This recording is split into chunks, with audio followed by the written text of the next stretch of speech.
আসসালামু আলাইকুম রহমতুল্লাহ। দুর্ভাগ্য হলো সত্য যে নিতান্ত জাতির যদি কপাল না খারাপ হয় তাহলে প্রেস সচিব শফিকুল আলমের মতো প্রধান উপদেষ্টার সিনিয়র প্রেস সচিব কপালে জোরে না। তিনি যে কোন ধাতু দিয়ে তৈরি, কোন বিশ্ববিদ্যালয়ে পড়েছেন আর কোন মানের লেখাপড়া শিখছেন, মানে কোন ধরনের সাংবাদিকতা করছেন, আমার এখন বুঝতে বড় কষ্ট হয়।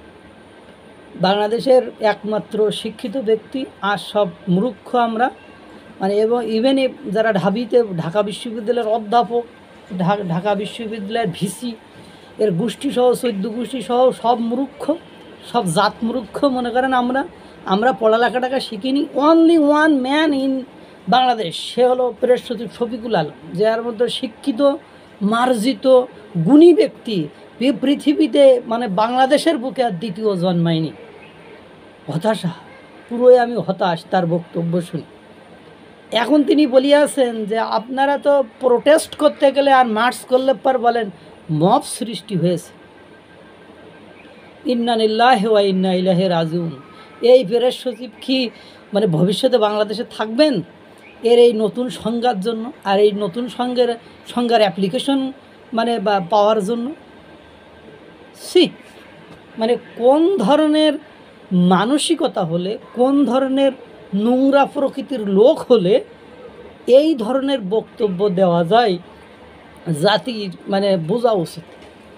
তাহলে এই যে কুমিল্লার মুরাদনগরে তার আগের দিন রাতে ঘোষণা দিয়ে সকালে মা, ছেলে আর তার মেয়েকে পিটিয়ে মারল, এটা কোন ধরনের প্রোটেস্ট?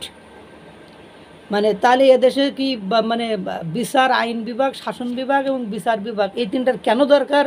প্রেস সচিব শফিকুল আলম সাহেব বলবেন কি?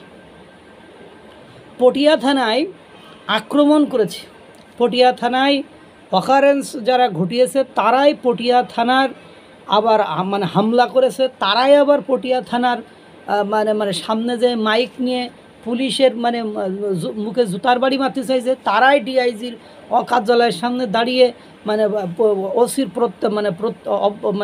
অব্যাহতি চেয়েছে, তারাই আবার 7 ঘন্টা ধরে রাস্তা দখল করে রয়েছে।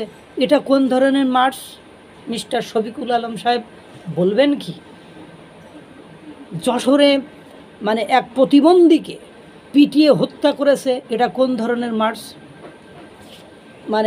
ভোলাই আপনার সংঘবদ্ধভাবে এক নারীকে ধর্ষণ করেছে, এটা কোন ধরনের মার্চ?